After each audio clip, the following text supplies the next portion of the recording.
Welcome to the first Thursday offering of World Services, where I monthly do a meditation and Dharma talk. This is not a Refuge Recovery meeting, which are peer-led meetings. If you're looking for a meeting, you can find the listing for all the meetings on the website. This is a little bit different than a regular meeting, where I'll give a topic and lead a meditation, answer some questions if there are any. Been in a series for the last few months for these first Thursdays on the Eightfold Path. We are last month we started the seventh factor of the Eightfold Path, the four foundations of mindfulness, which I'm going to take one by one. And we did the first foundation last month. If you didn't catch that, there is a recording of it on YouTube. You could catch the first foundation from last month. Tonight we're on the second foundation of mindfulness, and these four foundations do all work together, and it's a little bit hard to separate them and say this first and second and third and fourth, because they're all connected in a lot of ways. Just as a reminder, the four foundations in a simplified version are: the first foundation of mindfulness is mindfulness of the body, present time, non-judgmental awareness of our physical form. Tonight, we're going to cover the second foundation, which is bringing mindfulness, present time awareness, to the feeling tone of our experience. Feeling tone is where we identify our perception of pleasant, unpleasant, or neutral experience. And so that's in the first foundation, and that's also in the third foundation, which is the mind.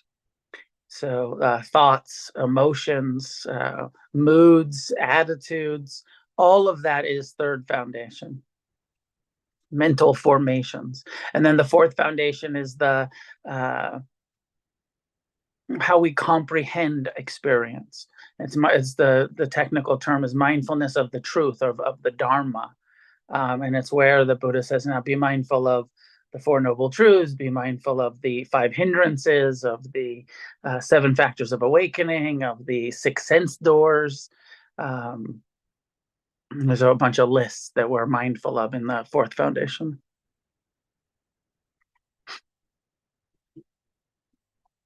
The second foundation of mindfulness, our topic for tonight, applies to all of the other three. What is our perception? What is our relationship like to pleasure and pain and neutrality? We'll meditate in a moment, but I just want to, kind of put this topic out there. And I'm guilty of saying this a lot about a lot of different things, and I know I probably contradict myself, but I kind of think that the second foundation of mindfulness is the most important piece for us to learn for our recovery, because it's our relationship to pleasure and pain that our addiction is fueled by. Craving for pleasure, aversion to pain, or intolerance for neutrality, aversion to neutrality. Now, it's not just us addicts, not just us recovering people who suffer from this. This is also basically the second noble truth of Buddhism. This is the cause of human unhappiness, the stress, the suffering, the lack of peace in human life is fueled by craving. The Buddha's word tanha, craving for whatever's happening to be different than it is, not happening. And primarily that manifests as craving for pleasure and aversion to pain. But not only, but primarily. So the reality seems to be, the Buddha's teachings, the reality seems to be that craving for pleasure and aversion to pain is completely normal, natural, the status quo, part of our, I would say, this isn't really, in the original Buddha's words, but I believe that it's just our survival instinct. It's our human biological evolutionary fight or flight, craving, aversion. It's just the way it is for all of us, all humans, all beings. And it's also what makes life so difficult to live and to tolerate and to, because we're rarely happy, we're rarely at ease, we're rarely satisfied with what's happening because of the craving for it to be different, because of the aversion to the pain. And, Buddhism, and the Refuge Recovery path that follows the Buddhist path, offers us this intervention. Left to its own devices, craving and aversion run the show. Pleasure and pain and our habitual reactions to pleasure and pain run our lives. I want this to be pleasant. Don't want this to be unpleasant. I'm worried about the pain in my life. I'm craving for sense pleasures, material things, whatever, And then we've become addicted to the sense pleasures. Like, oh, drinking, that's pleasant. I'm going to do that every day. Drugs, that's pleasant. I'm going to do that every day. Or shopping, or eating, or sexual activities, or gambling, or all of the different manifestations of addiction that in our community people have experienced. And it's all craving for pleasure. And then some of us can actually look and be like, well, yes, the pleasure, of course, but also I was just medicating my pain.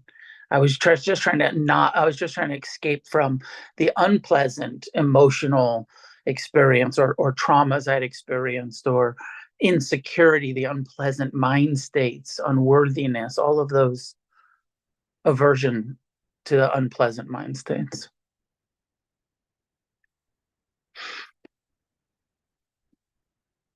The second foundation of mindfulness is, in one teaching that actually comes as part of traditionally comes as part of the first factor of the Eightfold Path. And the first factor, right, which we were weeks ago discussed, the Buddha says, part of this whole methodology, this whole path, is to understand reality the way that it is, to break free from our deluded perceptions and to begin to see clearly. And one of the things he originally said was, we have to understand the ways that everything is happening based on causes and conditions, what is called the 12 links of dependent origination. Without me going in depth into the 12 links of dependent origination right now, it's an explanation of how we experience suffering and how we repeatedly experience suffering based on being in a human body and mind that makes contact. They call it sense contact: the eye, the ear, the nose, the tongue, the mind experience something. And if it's pleasant, there's an almost instant clinging and craving to that pleasure. Or if it's unpleasant, there's an almost instant instinctual drive away from that unpleasant sound, smell, taste, thought, image.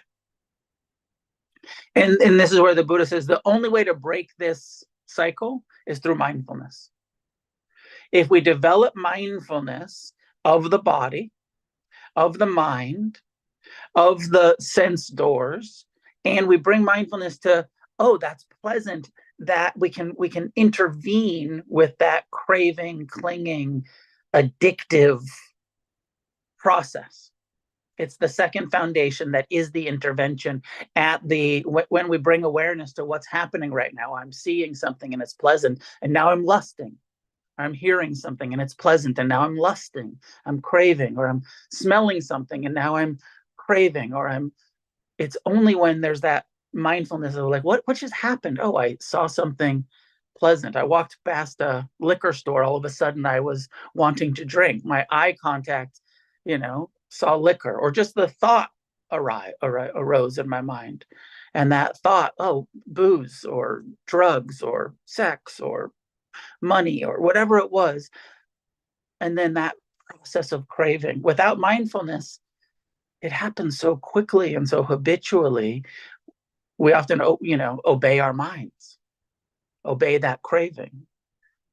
With mindfulness, the second foundation of like, oh, that's just a pleasant memory or smell or sight or sensation, emotion in my body. We can allow it to be impermanent, arise and pass, and we can break that cycle, that link in the chain of uh, reacting to it by choosing to respond when it's necessary and appropriate with renunciation. Yes, there's pleasant, and yes, there's craving, and I'm not going to do it.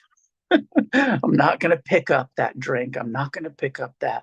I know that this is just an impermanent urge, and I'm going to surf it, as some say, the urge surfing, craving. It's going to arise. It's going to sustain. It's going to pass.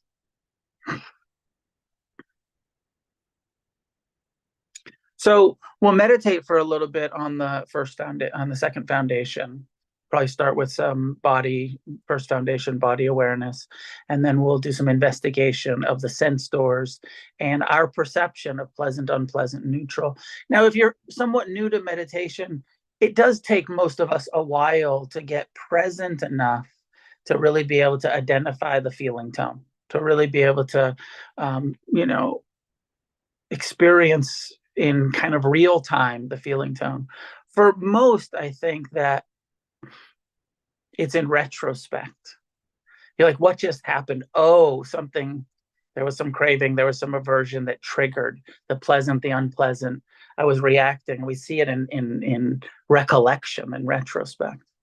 To catch it in real time for most of us takes some time of meditating quite regularly before we start to actually see the feeling tone as it's arising and sustaining and passing.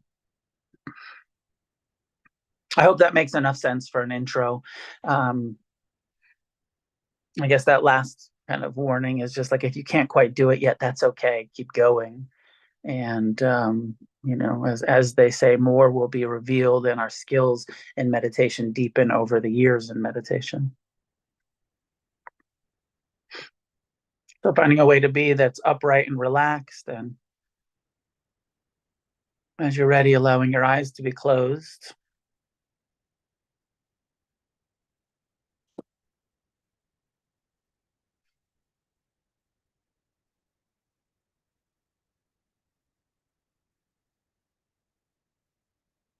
Establishing mindfulness, present time awareness in the body.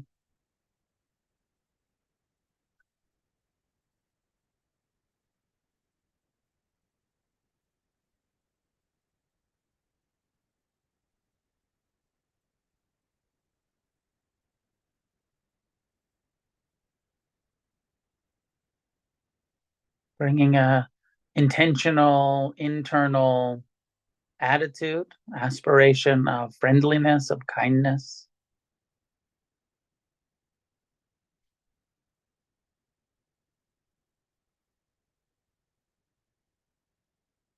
Take a couple of minutes to just be mindfulness of the sensations that the breath creates.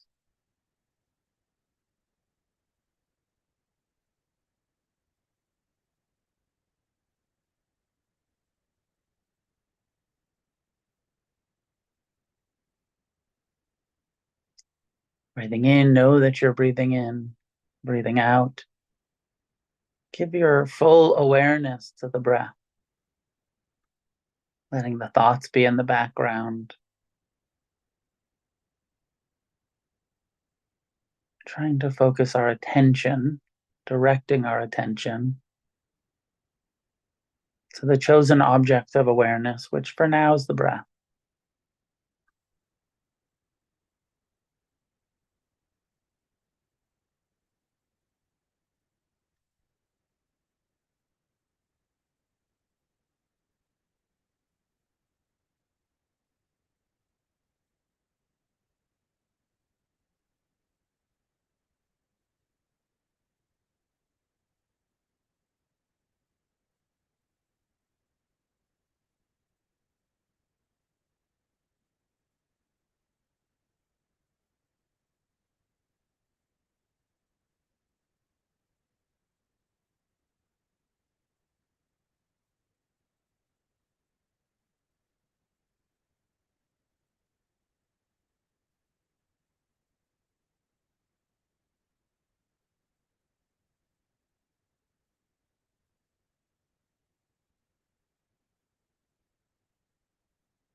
And explore the second foundation with breath awareness. Does your breath feel pleasant or unpleasant or neutral?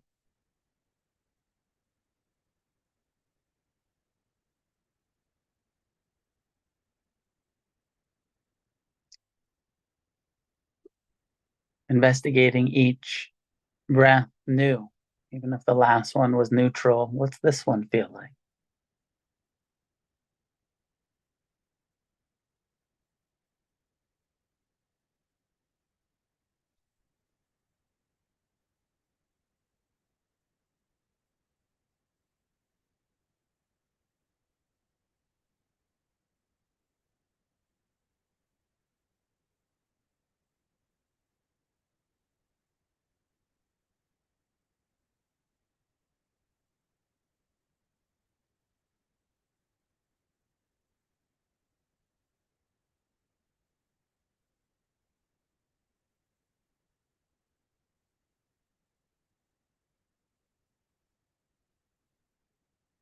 And then begin investigating your body. Is there any places right now, scan your attention through your body, that feel pleasant or pleasant feeling tone?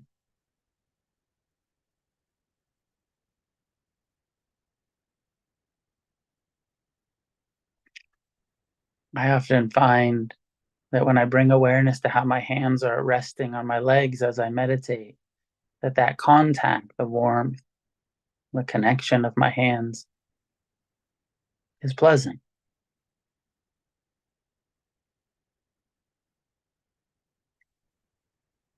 But see for yourself, is that your experience, your perception? Can you feel that? Does it register as pleasure?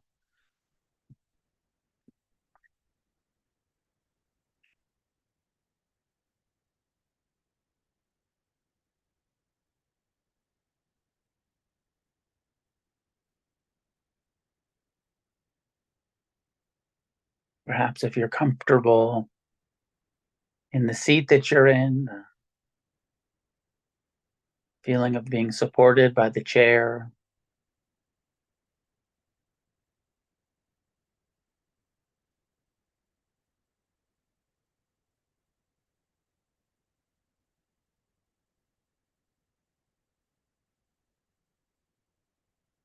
anything else pleasant in your present time experience physically.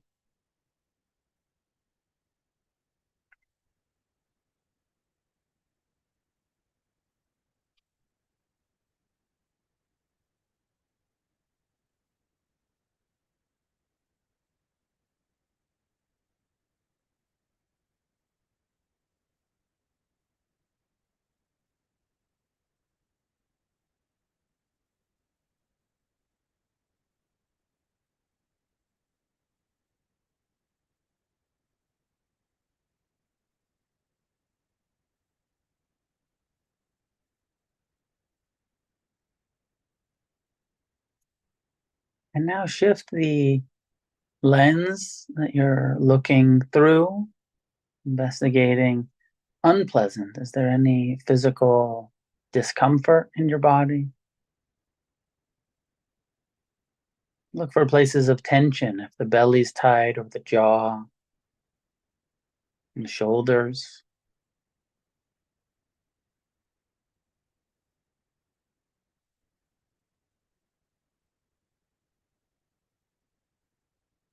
Tension is often a reaction to unpleasantness, as some holding or suppressing. When we're tensing the belly or the shoulders or the jaw or the throat.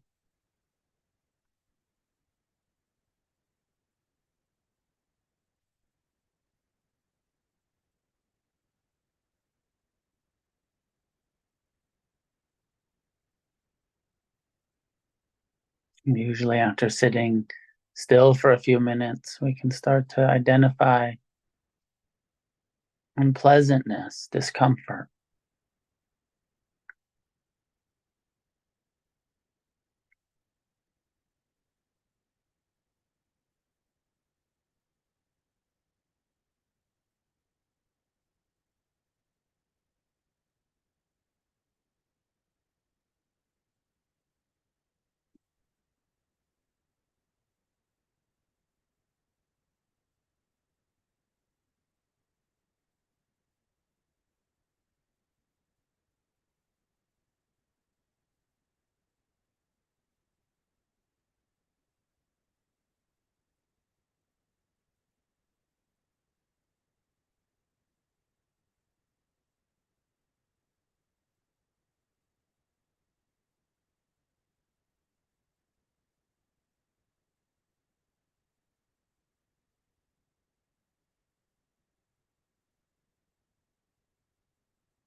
And as you bring your mindfulness into your body, through your body, how much of your body, and I think this is very an interesting part of the practice, can you feel,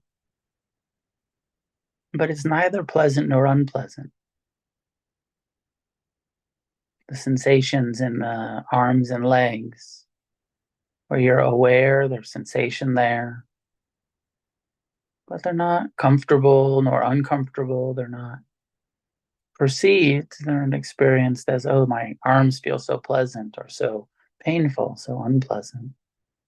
Just feeling arms, legs, the rising and falling of the trunk of the body with each breath. Likely, the majority of the physical sensations in the body are neutral, neither pleasant nor unpleasant.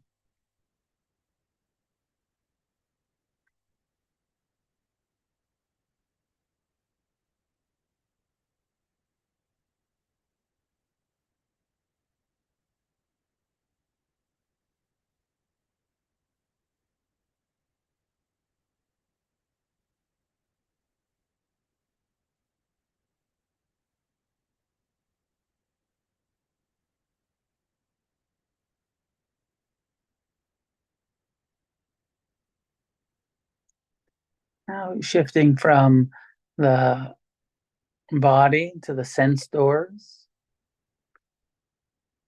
bringing awareness to the eyes, the closed eyes in meditation. What do you see behind the eyelids? Is there shape or color or light?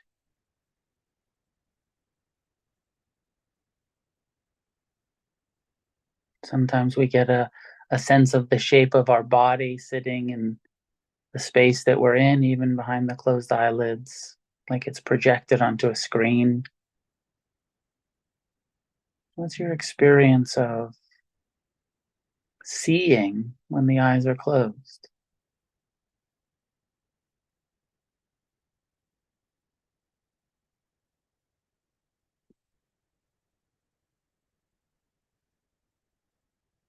And what's the feeling tone of the eye consciousness? Is it pleasant or unpleasant or neutral to be sitting with the eyes closed?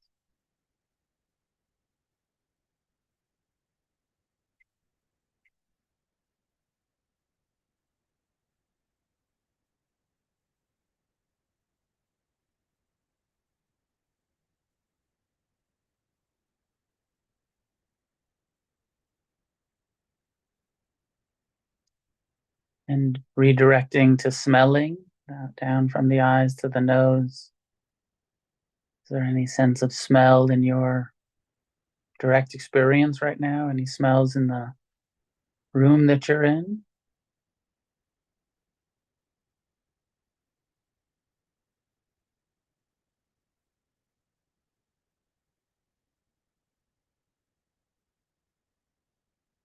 Are those smells pleasant or unpleasant or neutral, if there are some?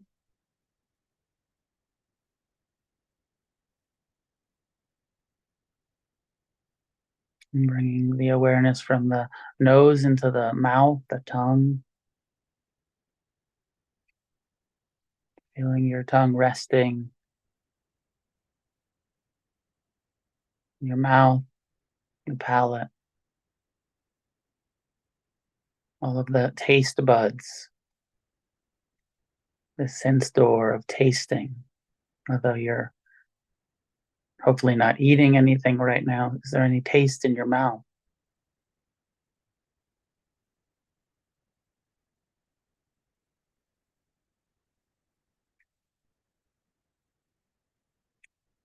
How does your mouth taste? Pleasant, unpleasant, neutral?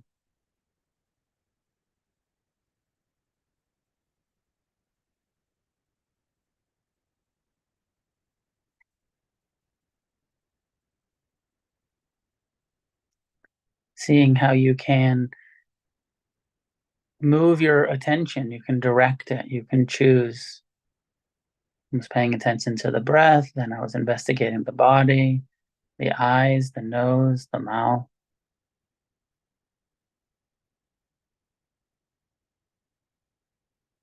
Okay, we have some agency, not over what's happening, but what we are choosing to pay attention to and to investigate. It's a key aspect to mindfulness.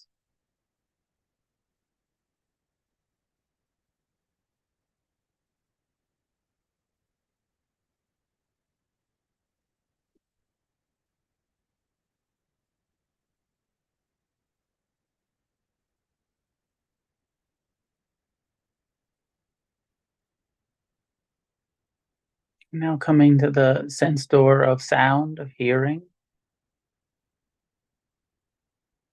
my voice come and go, any other sounds in the space that you're in, mindfulness of sound and the feeling tone. Perhaps you experience my voice as unpleasant, perhaps pleasant, or maybe just sort of background neutral.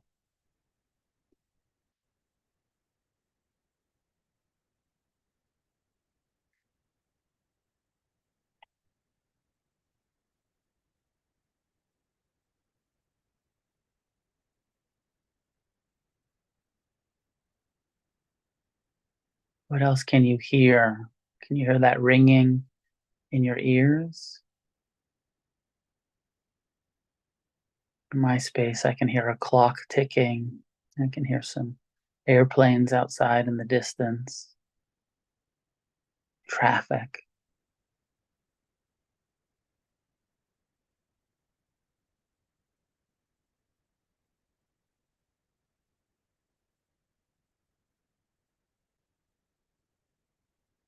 Investigating each sound. Is that pleasant, unpleasant, or neutral? It's often pretty subtle. It's actually easier when something quite unpleasant is happening to know, oh, this is unpleasant, or something quite pleasant is happening. But the subtle feeling tones are more elusive.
In the last couple of minutes, but just coming back to the breath,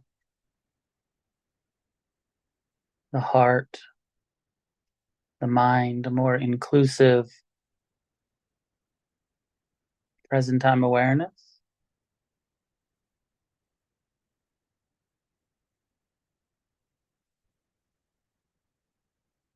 What's your mind thinking about? Are the thoughts that have been coming and going, arising and passing, pleasant or unpleasant or neutral? What kind of mood?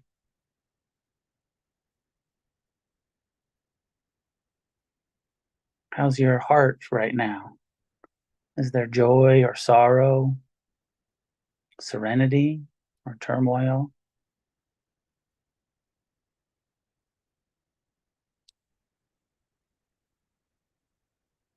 The afflictive emotions, unpleasant. loneliness, fear, anger, regret.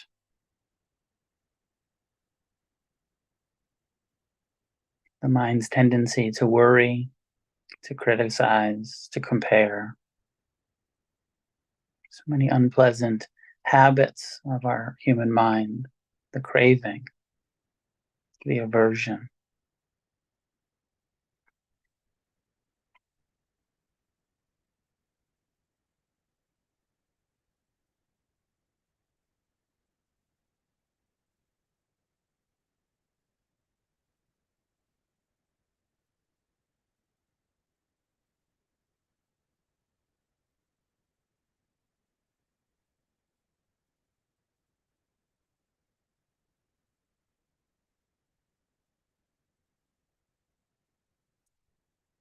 And hopefully also some pleasant mind states and emotions.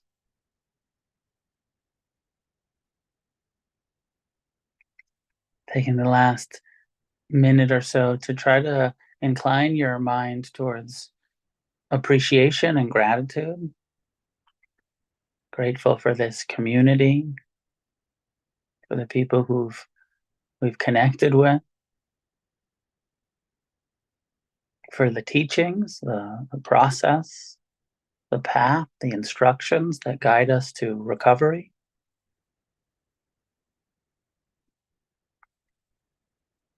Connecting and identifying that gratitude is usually a pleasant thought and feeling, appreciation, pleasant feeling tone.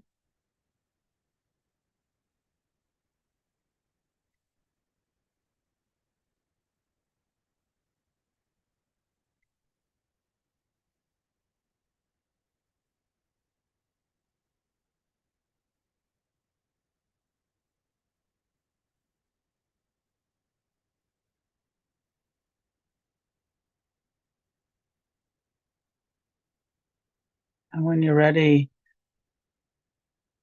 without moving, first allow your eyes to be open and bringing seeing again in.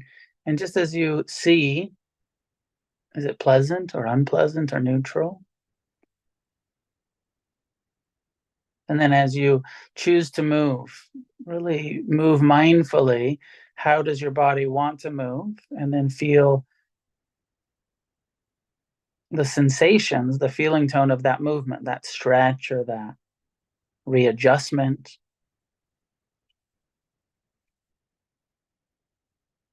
The subtle, oh, it feels better to straighten my leg. That's more pleasant than holding it, or to roll my shoulders back, or to stretch, or whatever it is.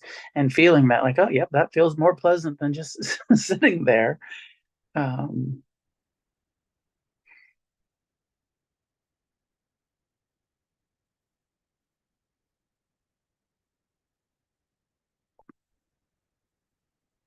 could you get a sense of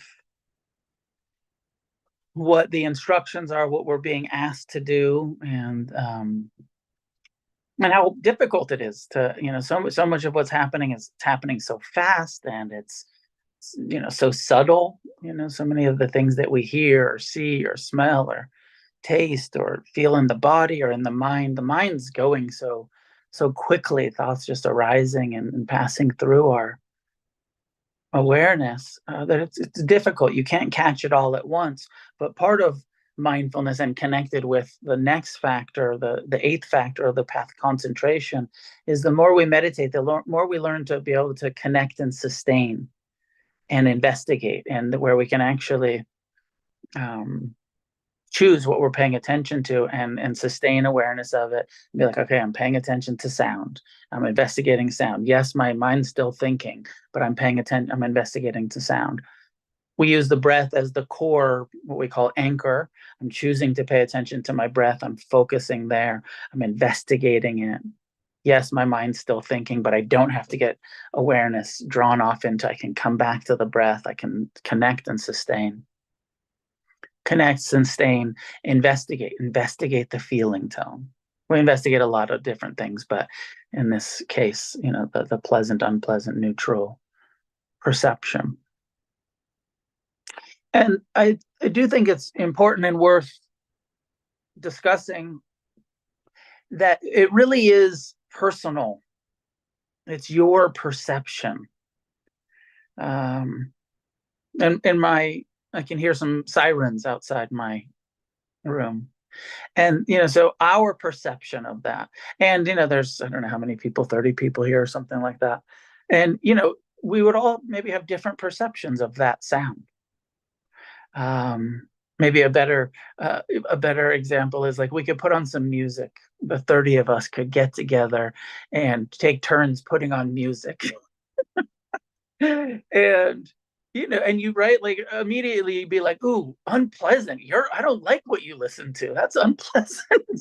It's some of it your perception would be like, oh no, and you might be like, oh, I love this song. And then five other people in the room would be like, ooh, yeah, unpleasant to me. Um, so there's a part of the teaching here that it's not, that's always pleasurable. This is always pleasurable. It's our perceptions of things. I feel like this gets even more complicated when, uh, there's like spicy food is a good example. I don't know how many of you like spicy food, but and like I'm a fan. I love jalapenos. I love habaneros. I like it hot. I like those hot Thai chilies. I mean, I've got my level of where like, oh no, that's no longer pleasant.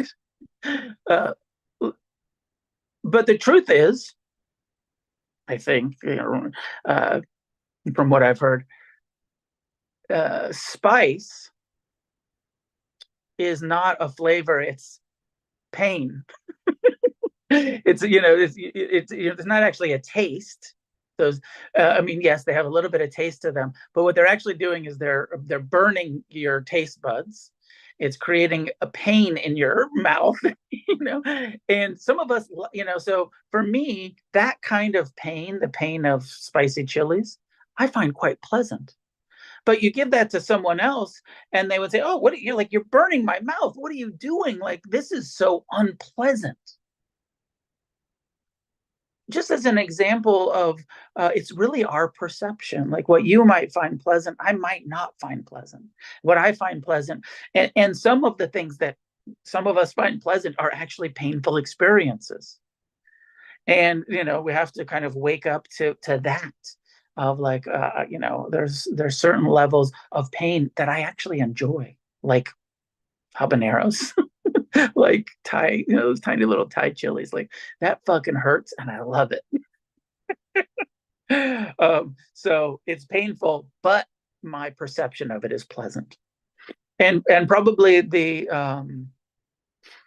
there's probably some examples of the flip where there's something pleasant, but that find it hard to tolerate.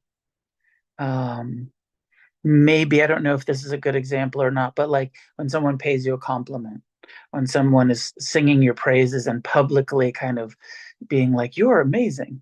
And you'd be like, well, it's kind of pleasant, but actually I feel embarrassed and it's actually painful to be spoken about in a positive way, even though there's a part of it that's pleasant.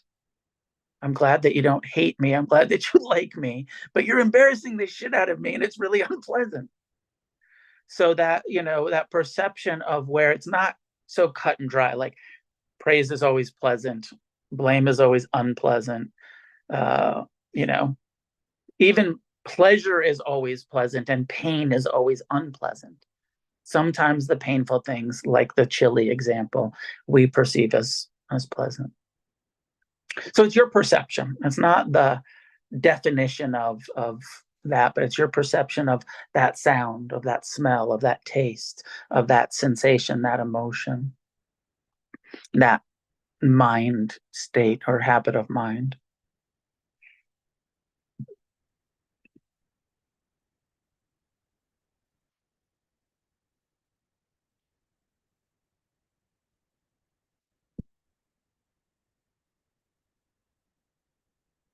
So time for some discussion.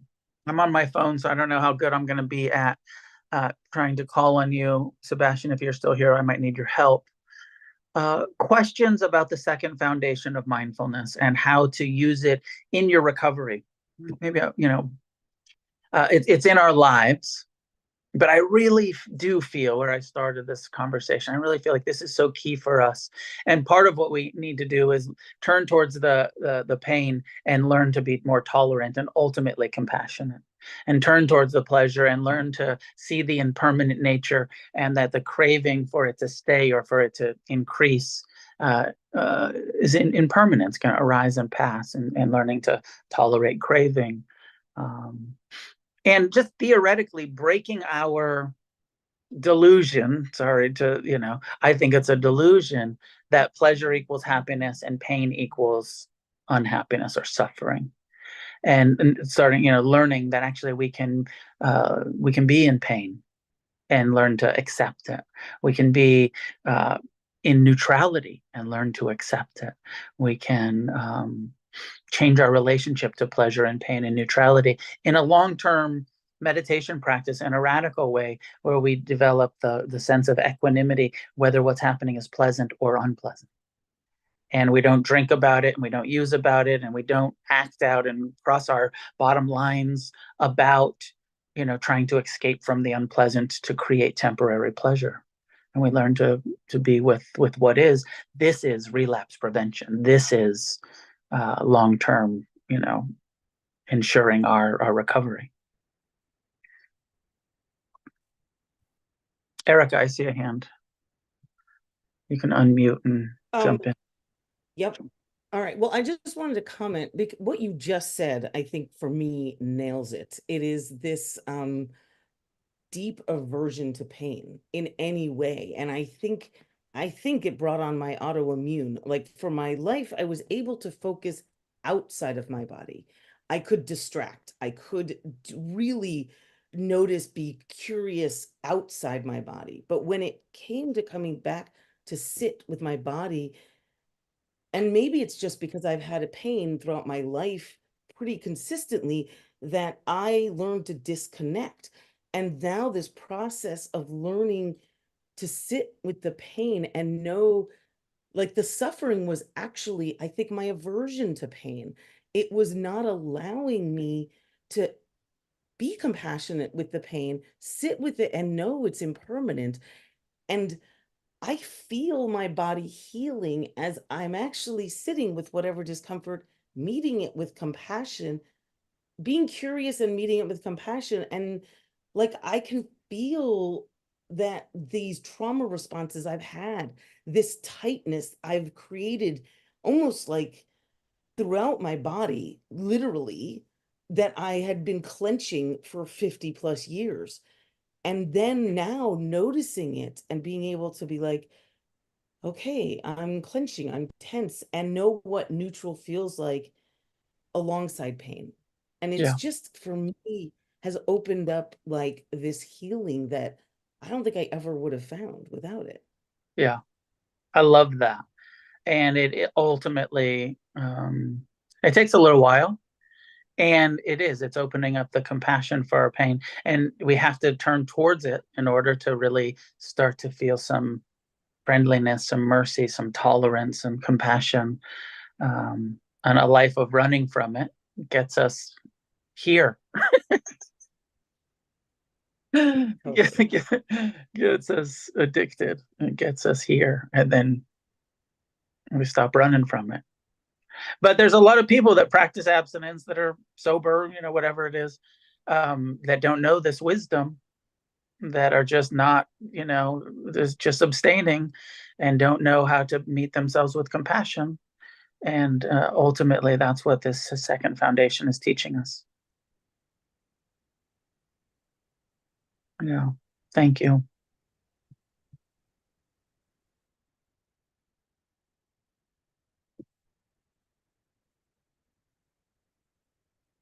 Any other thoughts, questions?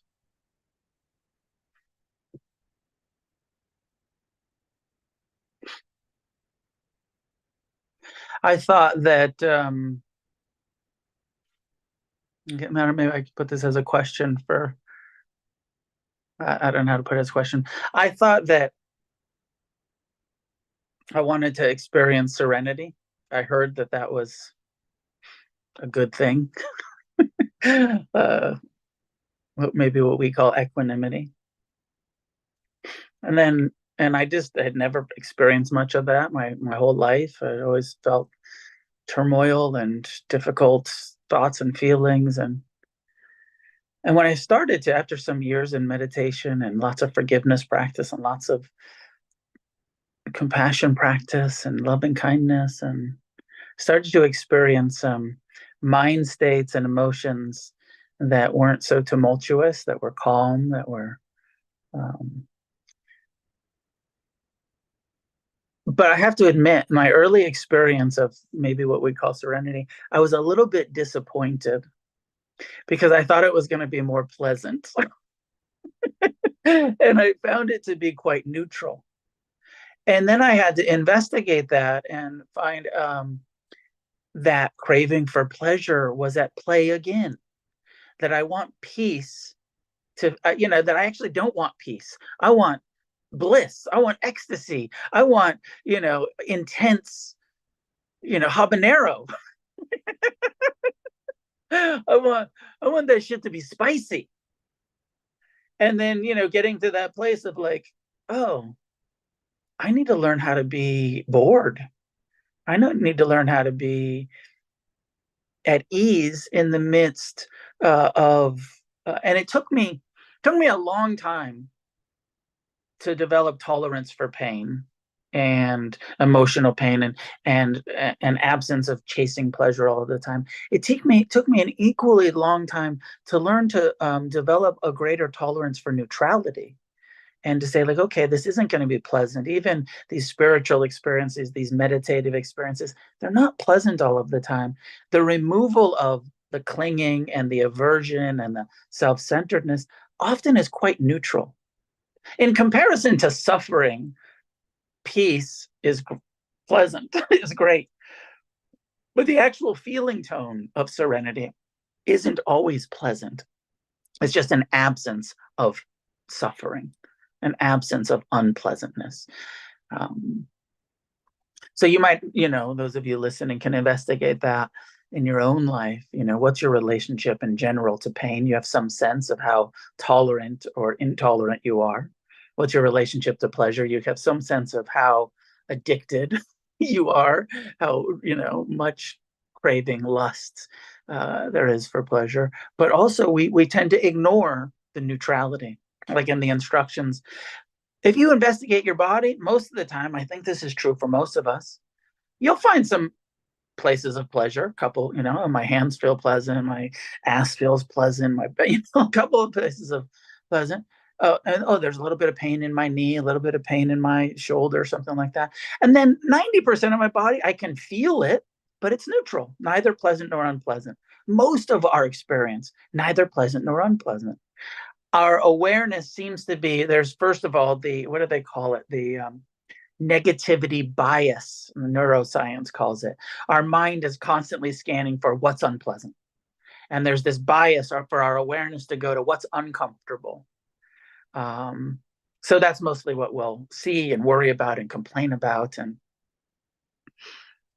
But there's all of this experience, probably the majority of our experience, that isn't in pain, that isn't uncomfortable, that isn't suffering. And we're learning in mindfulness to bring our awareness also to all of those neutral sounds and smells and tastes and sensations and mind states. And that's where there's all of those opportunities to be at ease, to have some serenity, to have some equanimity, to rest in. I'm not yet. Yeah, my knee hurts, but the rest of my leg doesn't. Maybe I should stop focusing on the pain in my knee, or meet that with some compassion. But what's not wrong? What am I great? This practice of gratitude that we ended with. The mind's not great at that, but what am I grateful for? What do I appreciate? What's not wrong, rather than always so focused on what's wrong. And even that, as I say it, that we can go too far with that too. They started to call it the I forget what that term was, but that kind of delusional optimism where we're like too grateful, all, toxic positivity. Like we don't want to go too far that other way of like, I'm so positive all the time, I'm just bypassing my pain. So that balance of being with our pain and not avoiding it.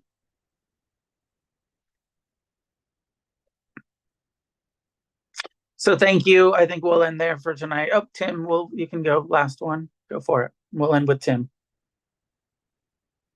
You can unmute you. Thank you. Yeah, Well, yeah. How you doing? Yeah. So when I was in active addiction, um, I found pleasure in negativity. I really did. And it was hard. It took a long time to reverse that because I lived in that negativity and rainy days. Oh yeah, give me more, just misery, it, I don't know, it was like a regular, you know, positive thing for me. I don't know.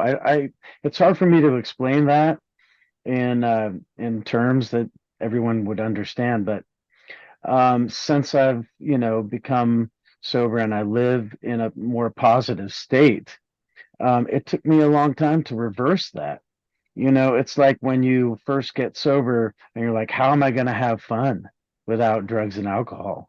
Because they were my constant companion, my friends for so many years, and I find that the only thing that actually helps is meditation. And it, mhm. it took me a long time to come to that.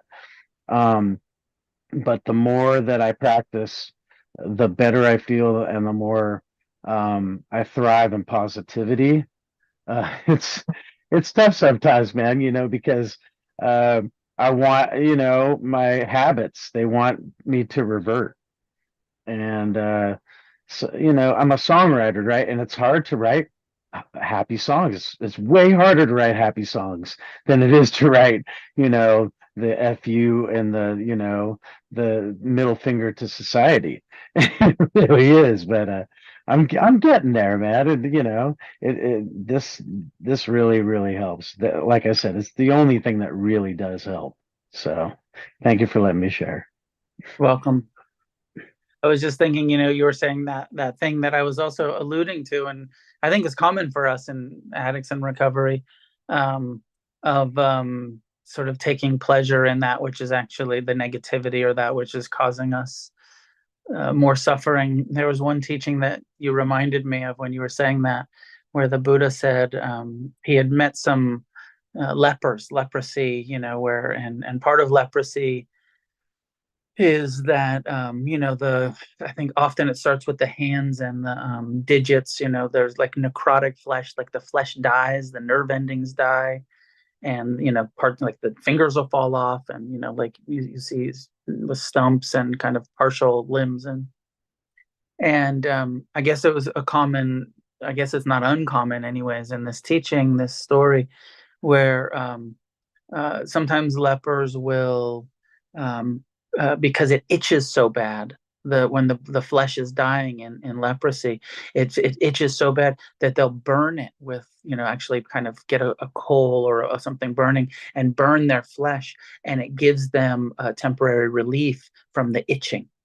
But it's also, burning their flesh and maybe spreading the leprosy, or it's doing something, kind of but that we all did. And like I remember when I first heard that, I was like, oh yeah, that's addiction, of sticking our hand in the fire, and gives us temporary relief but causes us more harm. And we thrive on this sort of like, oh, I'm so negative, or I'm so dark, or I'm so whatever it is, and it's giving me temporary relief from feeling, some of that woundedness and that, sorrow and sadness and loneliness and insecurity that's actually under there, and I'm just kind of burning myself and making it worse, like a leper putting their stumps into the fire. um, Kind of a graphic image that the Buddha used on this tendency to do something that's causing us harm but giving us temporary relief.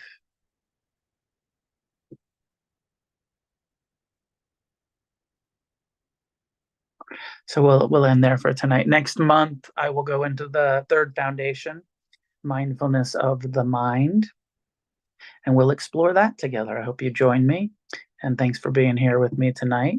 And there's some announcements. I will announce to everybody that's still here, that's hung in. Join us for the Refuge Recovery 10th annual conference. It's in June in northern central California, Santa Cruz, California. It's a weekend residential opportunity to get together with everyone.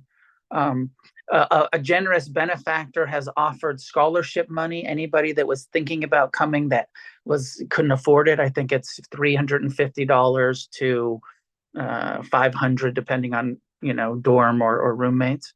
But there's some dorm scholarships. Anybody who wants to come that can't afford it, all you have to do is shoot us an email. We'll get you scholarships so that you can come. And we want to welcome everybody. And like I said, a very generous person said that they'll cover the costs for people to come that can't afford it. So you still have to pay for your own travel and getting to Santa Cruz and all of that stuff, but you won't have to pay for the registration fee to be able to be there with us. And you know this, but just if you can't afford it, pay for it yourself. Don't take the guy's money. If you can't afford it, do it. Take the scholarship and come join us for the weekend. It's really a fun way to get to connect with Sangha, and we do meetings and we do meditations and we do some fun activities, and there's going to be a 25 to 30-minute showing of this documentary that's being made about refuge recovery. So I think it's called Getting Free. So it's gonna be a good weekend. And Santa Cruz is where I grew up. It's the redwoods, it's the beach in Northern California. I hope a lot of you can join us. So that announcement. And then there's a couple more refuge retreat opportunities this year. I just got the okay today, although we haven't put it up yet, is that we will have an East Coast retreat the second week in September, a 3-night retreat in Providence, Rhode Island, the Rhode Island Zen Center, which is probably somewhere outside of Providence, but it's called the Providence Zen Center. So we will have we had to reschedule this it was going to be in Vermont, now it's in Rhode Island. But there will be an East Coast retreat second week in September. And then there is a weekend retreat in December in North Carolina that is open for registration. And then there's this trip to India. I'm taking a bunch of refuge recovery people on a pilgrimage for 11 days through the Buddhist place he was born, the place he was enlightened, the place he died. And we're going to those traditional Buddhist pilgrimage sites. So if you want to come to India for a couple weeks in November and you have the money, then join us. There's still some space left in that pilgrimage. No scholarships for that, sorry. And you got to get your ass to India. I think that's it for announcements. Thanks for being here. See you soon. May any goodness that comes from our practice be shared with each other and offered in benefit of all the suffering addicts in this world. May each one of us heal, may we recover, and together may we create a positive change on this planet. Thanks, everybody.